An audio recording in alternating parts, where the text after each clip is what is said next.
Hello everyone. So this has been a bit of a passion project I've been working on for quite a long time. I did so because of the fact that New Vegas is known to be a huge game to play, and I still played it through again because of how I personally wanted to do justice to one of my personal favourite RPGs in gaming. And for a game that came out in 2010, there will be some potential spoilers I might talk about in the video, which will be about the endings you can get in New Vegas.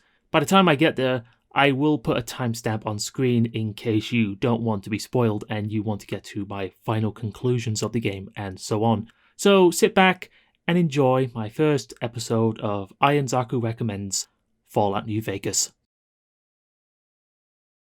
Role-playing games, a genre that many people have a huge love for, allowing you to become someone else, explore different worlds from our own, and experiment with different builds with our very own custom character. Over the years of playing many role-playing games, one of them has a very special place for me, and that is Fallout New Vegas. The game itself was released all the way back in 2010, being published by Bethesda and developed by Obsidian Entertainment. 2 years later, after the last entry, Fallout 3 came out and brought the franchise into the first-person shooter genre, while still maintaining the role-playing elements that made past games and the franchise intact. New Vegas itself was the first game I've ever played that got me into Fallout, and if you're wondering what Fallout is about, I'll give you a quick summary.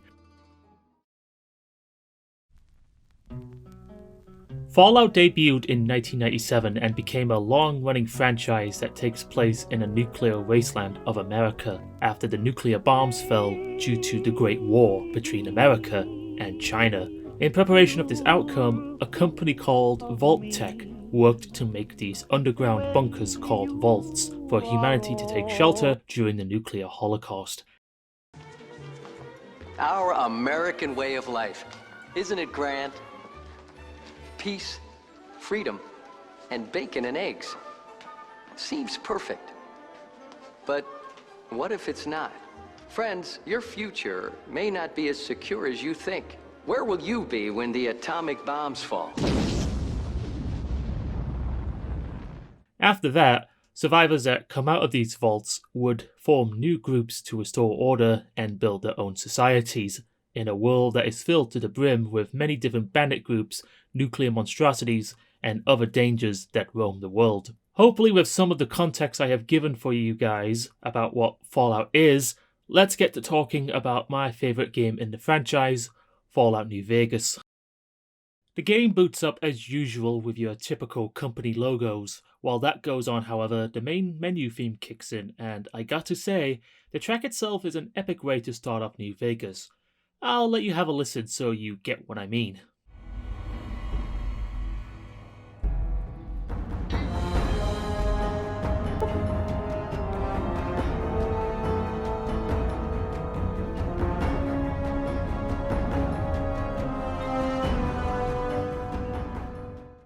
Once you start a new game, a long-running cutscene plays, giving you a quick view of the location of New Vegas itself, while Frank Sinatra's Blue Moon plays in the background. As the cutscene goes on, a sniper pops out and blasts a headshot to an unfortunate savage who thought going up against a trained military personnel was a good idea.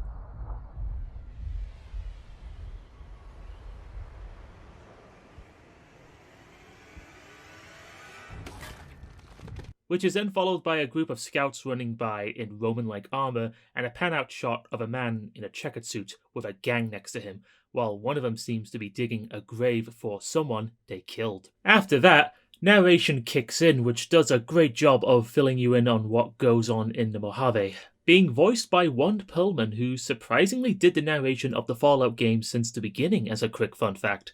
I'll let the rest play out so you guys can get a lot of the context needed for not only this game's plot, but the ideals of what Fallout is about. War. War never changes. When atomic fire consumed the Earth, those who survived did so in great underground vaults.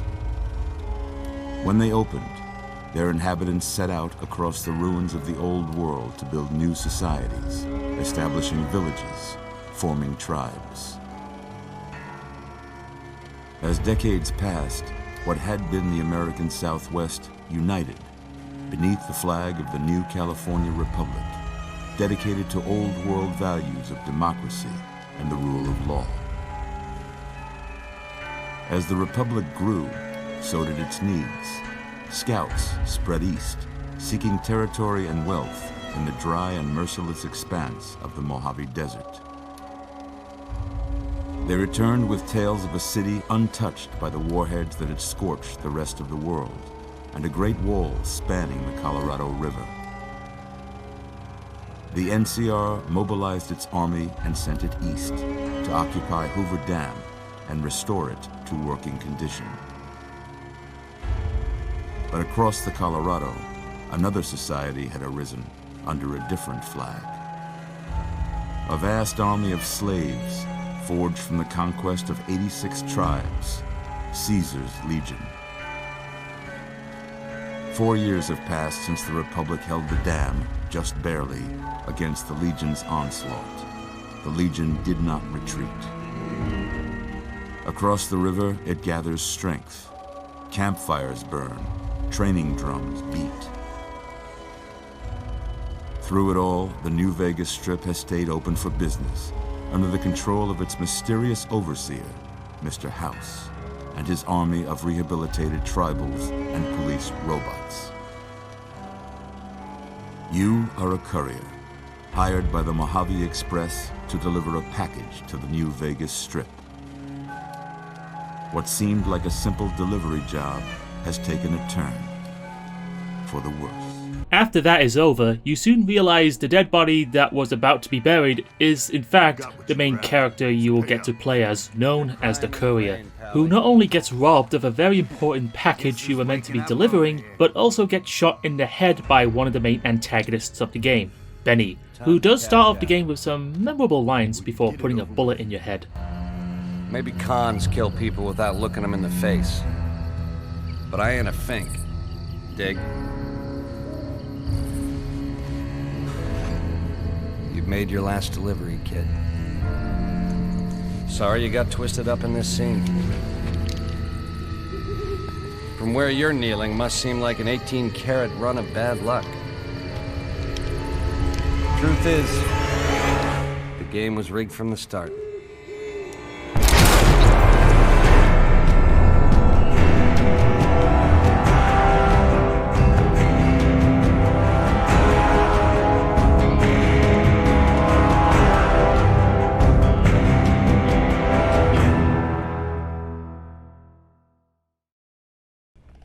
Despite being shot in the head, you soon wake up being nursed back up with the help of Doc Mitchell, a doctor of the local settlement of Good Springs, which is where you can get to name your character and customize the appearance of your male or female courier of choice. Once that's done, Mitchell will guide you towards a vigor tester where you can choose what points you want to spend on your attributes, their strength, perception, endurance, charisma, intelligence, agility, and luck. These will impact how your character does in the game, such as carrying more weight for the loot you find, being more aware of where your enemies are located, how you influence others you meet through dialogue, and many more.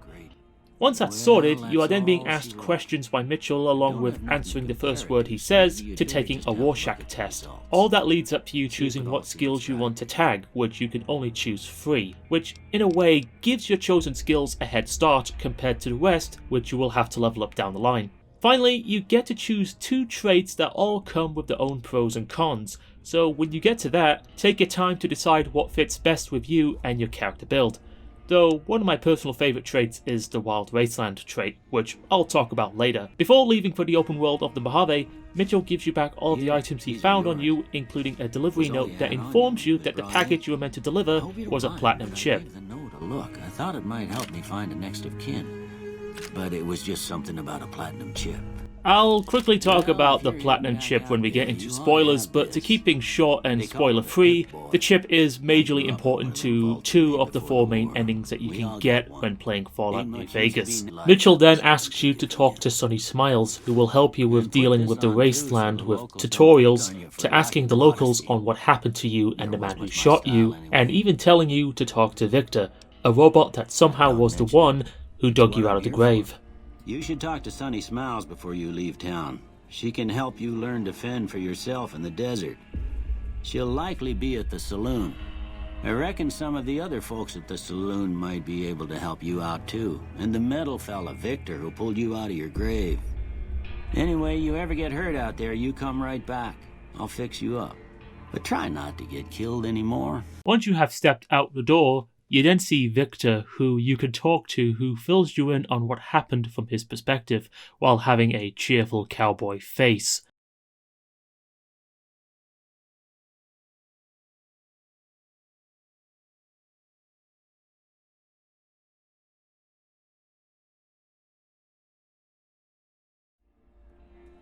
As you continue to play, you do see him pop up every now and again, which I'll say for much later on in the video. You then talk to Sonny, who helps you out with using a gun for the first time for target practice, and then you get to using it to dealing with geckos around a local water supply. At any point, you can choose to end these tutorials at any time, so if you want to get into the game quicker, the choice is there for you. Once you have completed the tutorials or left them earlier, you are then told to visit the bartender of Goodsprings.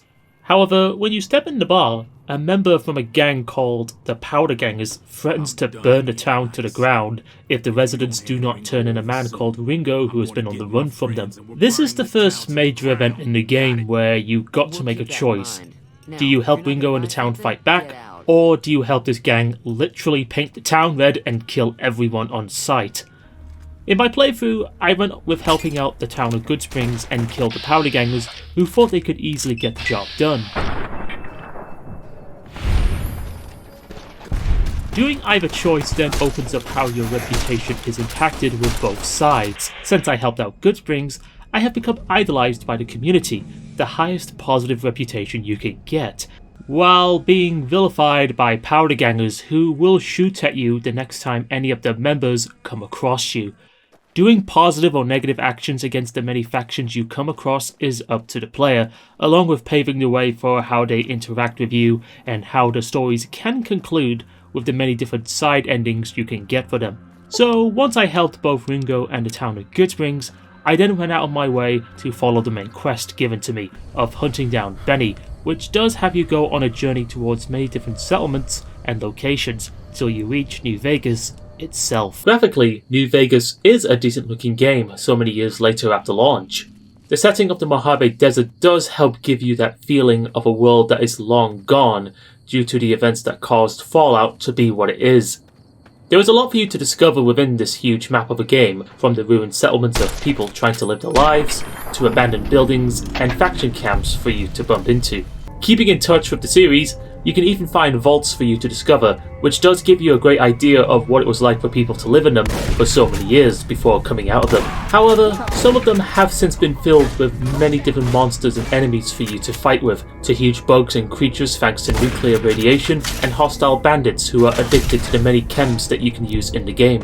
The one huge thing that does hold this game's visual presentation back a bit is the fact that textures do take a while to load up when you get to a closer viewing range of buildings and such. I'll play some clips in slow motion so you can get a good idea of what I mean, and needless to say, when you do notice them, it does kind of get a bit distracting. I admit to finding moments like this to be minor gripes, but thankfully for the most part, the game does a pretty good job with what it presents to the player in terms of the world of the Mojave and the many different characters you can come across. For the most part, combat in New Vegas is okay.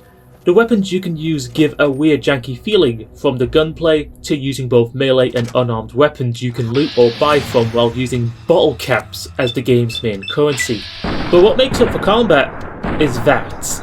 This can allow you to stop time to give you a bit of a breather and allow you to choose which body part of an enemy to shoot at. While that happens, VATS will give you a percentage, telling you the odds of if your shot will hit a specific body part. This does make combat more interesting in a sense that it lets you make a quick decision.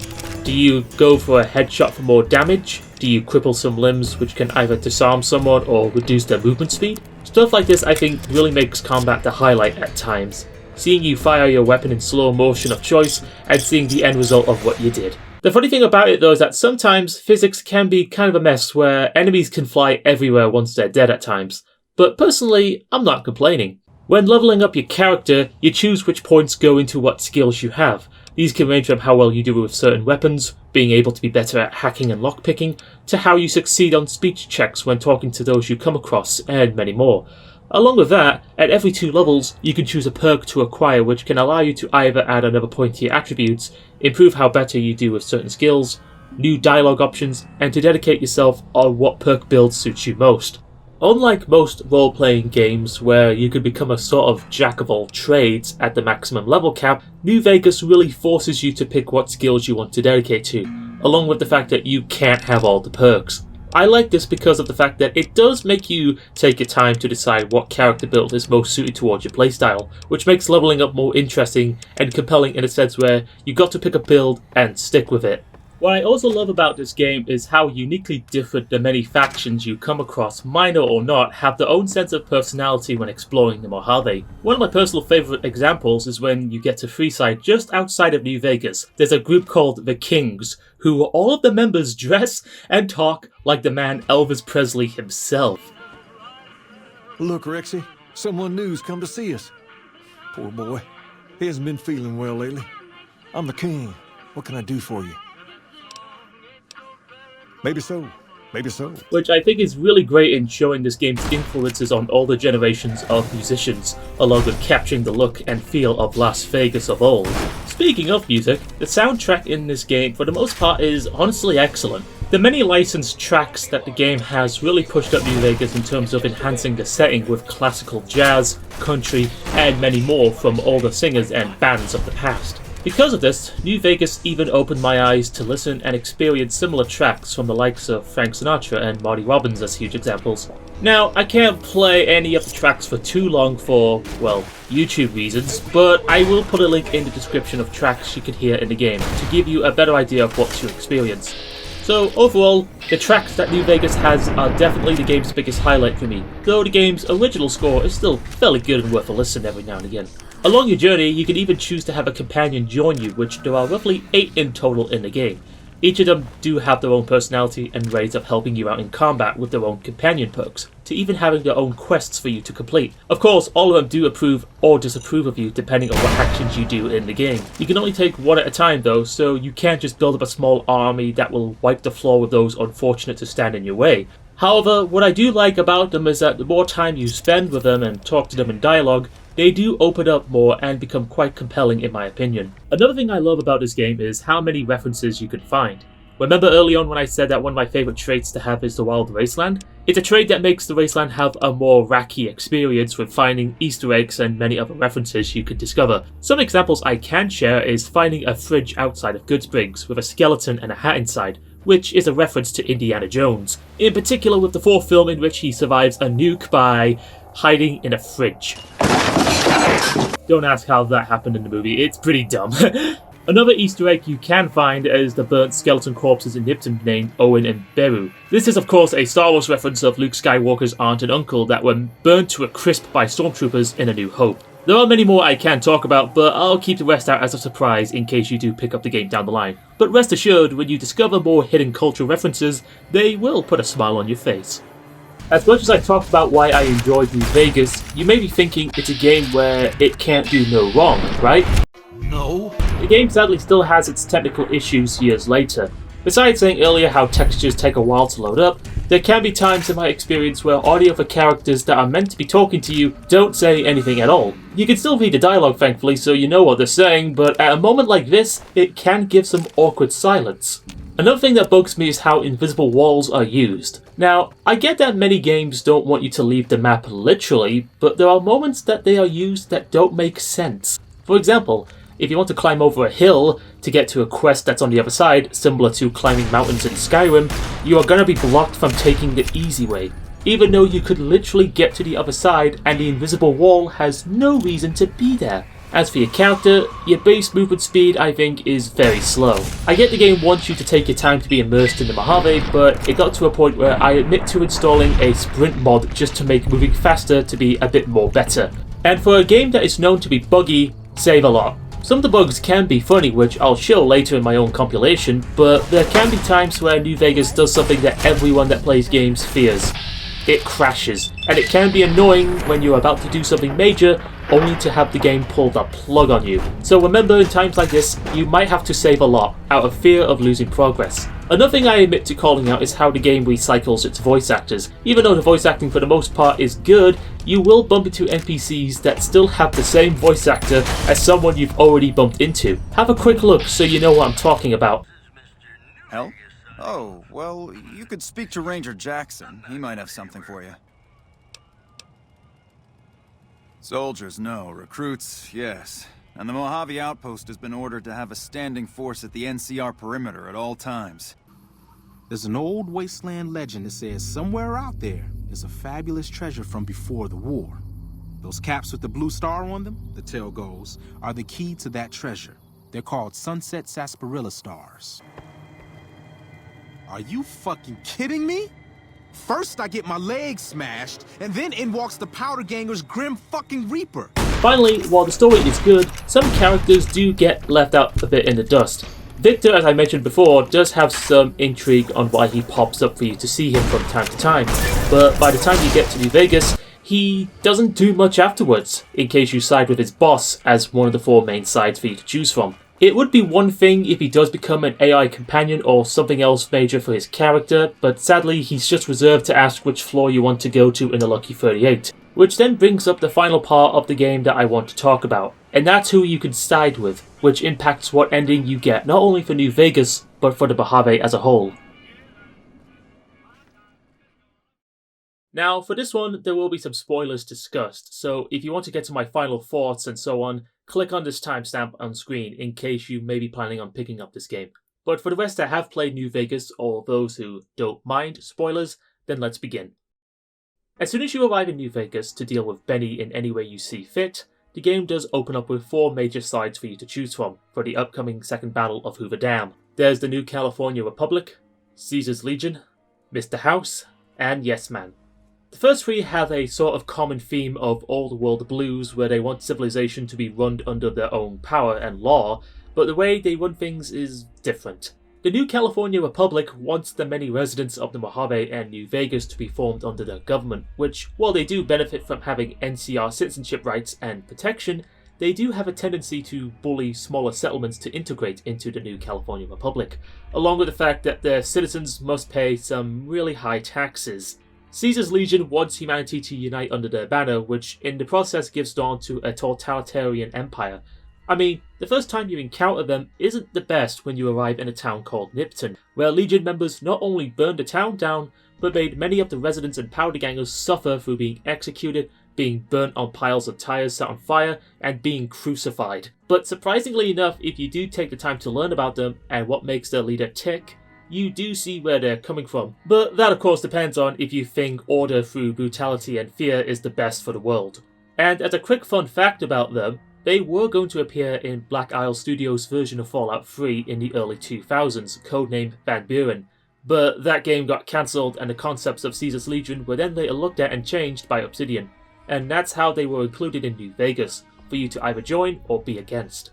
Mr. House is known by many as the sole proprietor of the New Vegas Strip, the maker of his Securitron army, and whose face I swear reminds me of Walt Disney. His main goal is not only to restore New Vegas to its pre-war glory, but to also expand his plans for the future of humanity. That may sound good, which for the most part is, however his decision making can at times be very cold. If he thinks a faction is going to be a problem, he will send you to kill those that stand in his way. He's basically the kind of man that would do things that, depending on your point of view, can be really bad, but to him, he's going out of his way to ensure that his future plans do not get interrupted by any potential threats, not only for him, but for the future of his New Vegas. Finally, there is the 4th option called Yes Man, a Securitron that was hacked by Benny to not only understand what the Platinum Chip is, but to take over New Vegas by killing Mr. House. Oh yeah, the Platinum Chip. Some of you may be wondering for a long while what its purpose is. Well, it is revealed by Mr. House that he was the one who wanted the chip to upgrade the Securitron army, until Benny got in the way by shooting you in the head at the game's opening. Unlike the others that want to achieve some form of control, Siding with Yes Man will allow you to fight for an independent New Vegas, along with killing Mr. House for Yes Man to take over the Lucky 38 and a secure Tron army. However, like with the others, Yes Man does have major flaws. He always says yes to whoever commands him thanks to his programming that he got from Benny. Independence does bring its downsides for the Mojave. Yes, you can pretty much give the NCR and the Caesar's Legion the boot in the Independence ending, but New Vegas and the rest of the Wasteland is not independent to chaos and crime. What I love about these main 4 factions is that all of them are not perfect, so which one could be considered the best ending is up to personal preference.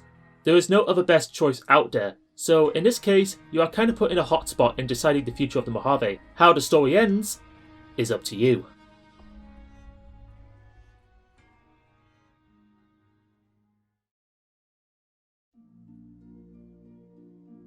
New Vegas as a whole has its ups and downs, and that's when you look at how things went on behind the scenes, do you get to see the bigger picture. Obsidian Entertainment only had 18 months to develop this game, which might explain the buggy nature of the final product. Not only that, but there were tons of cut content that had to be left out to meet deadlines given out by Bethesda. What the game could have been like if it was given more time is up in the air, but I can assume that it could have made the game a lot more special and maybe have more of its bugs and certain issues ironed out. But this honestly is nothing compared to one controversy that happened between publisher and developer. Before the game launched, Bethesda in a contract with Obsidian offered a perk to the team. The perk itself was a higher bonus pay to Obsidian, but only if the game achieved 85 or higher on the review aggregate website known by many as Metacritic. So with that, the team was pushed up against a huge wall, and with not much time for delays, they did the best they could during development, hoping their game within Fallout would pay off. By the time New Vegas was finally released in 2010, reviews were positive. The game itself was loved by critics and fans of Fallout alike. But there was a catch. New Vegas didn't achieve 85 or higher on Metacritic, and just like that, Bethesda only gave the people that worked on this game straight payment, and the bonus that everyone was hoping for was denied. Honestly, reading that out does make my blood boil, knowing that Obsidian was pretty much screwed over by a publisher that basically rigged this game from the start. They probably had much ambitious ideas for New Vegas, and the final game, while still great, could have been even more if the end result was in Obsidian's favour. Overall, despite all that's been said, I still really love Fallout New Vegas. The setting is unique, the writing for the most part is strong, and the characters are very deep and complex. And if you pick up the Ultimate Edition, you can play 4 of the game's major expansions, such as Dead Money, Honest Hearts, Old World Blues, and Lonesome Road, all of which I think are pretty good in their own right. If you are wanting to get into Fallout, I highly give New Vegas a huge recommendation.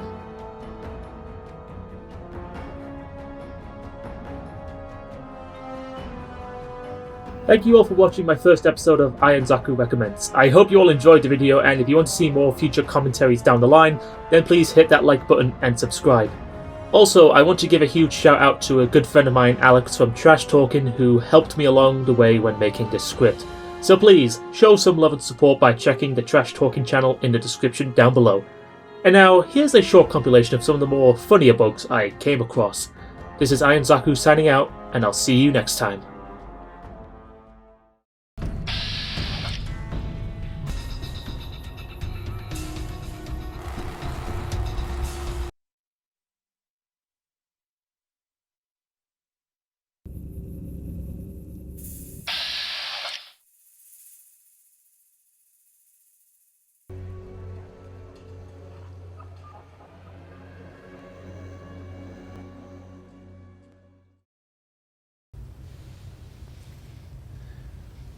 What is this?